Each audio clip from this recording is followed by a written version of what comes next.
কবরস্থানে যান তো, একটু যাবেন, একটু গেলে আখিরাতের কথাটা স্মরণ হবে। ওখানে ছোট শিশুরা শুয়ে আছে, কিশোর যুবকরা আছে, আপনার মতো তাগড়া যুবক মুরব্বীরা আছে। এরা এই এলাকায় থাকতো, এরা আকাশ থেকে নেমে আসে না, এই এলাকার সন্তান, আজ নাই। একটা সার্টেন পিরিয়ড শেষে আপনিও থাকবেন না। This is the nature of life, this is the circle of life. ছোট্ট শিশু হয়ে এসেছিলেন, শৈশব, কৈশোর, যৌবন, প্রৌঢ়ত্ব। আগে ছিলেন সিঙ্গেল, বিয়ে করে হয়ে গেলেন ডবল। এরপরে আল্লাহ আপনাকে একটা মেয়ে দিল, এরপরে মেয়েকে বিয়ে দিয়ে শ্বশুর হলেন, এরপরে ওই মেয়ের ঘরে সন্তান হতে নানা হলেন। আর কতদিন? অনেক দিন হলো তো, অনেক লম্বা সময় পেয়েছেন আপনি। Think about that. এবার যাওয়ার কথা ভাবেন, আখিরাতের সামানের কথা ভাবেন, ফিরে যেতে হবে। কি শক্তিশালী যুবক, বার্ধক্য চলে আসলে লাঠি ছাড়া চলতে পারে না।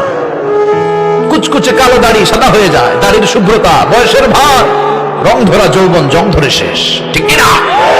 This is the circle of life. যুবক ভাইরা, এটাই জীবন, চলে যেতে হবে, কেউ থাকতে পারবে না, ঠিক কিনা? এটা রিমাইন্ডার আল্লাহ এই সূরার ভেতরে দিয়েছে যে তোমাদেরকে ফিরে যেতে হবে, যেতেই হবে। আমরা ভুলে যাই।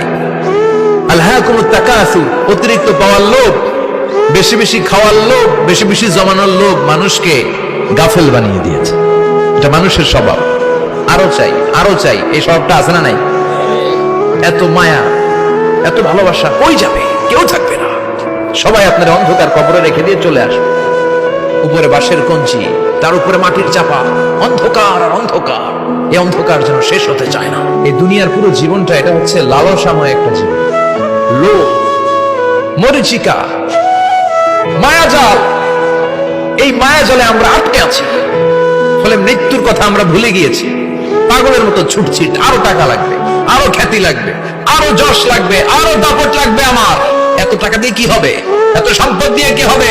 এত ব্যস্ততা দিয়ে কি হবে তোমার? স্টপ, থামুন, অনেক হয়েছে। আম্মা, থামুন, take a rest, take a breath, think about death, think that you have to go back to your Lord. একটু বসেন না, একটু ভাবেন যে আমাকে চলে যেতে হবে, চলে যেতে হবে। এই কোলাহল, এই ব্যস্ততা, এগুলো থাকবে, থাকবো না আমি। সাইয়েদনা ওমর ফারুক বলেছেন, মুতু ক্বাবলা আন তামুতু, মরার আগে একবার মরো।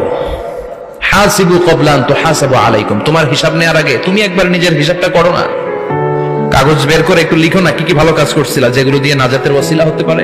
1 2 3, আর কি কি আকাম কুকাম করছো দেখো না, লিখে দেখো তোমার অবস্থাটা কি। মরার আগে একবার মরো। মরার আগে খাটের মধ্যে শুয়ে শটান করে চোখ বন্ধ করে একবার মরার ভান করে দেখেন কেমন লাগে। চোখটা বন্ধ করেন আর ভাবেন আপনি নাই, কি কি হতে পারে ভাবেন।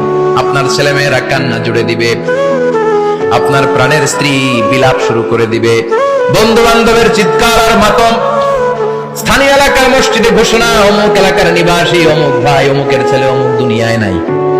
সব আত্মীয়রা চলে আসবে, ফেসবুকে স্ট্যাটাস দেয়া হবে, সবাই সবাইকে জানাবে বিকাল 4টায় অমুক হাই স্কুল ময়দানে আপনার জানাজা।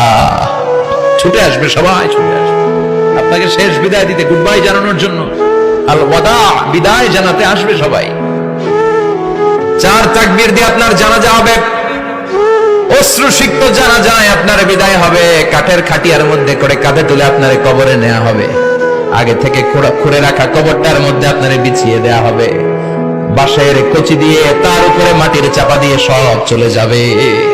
ভাবেন না একবার চোখ বন্ধ করে, this is the circle of life, this is the nature of life. এটা সবার হবে, আমার হবে, আপনার হবে।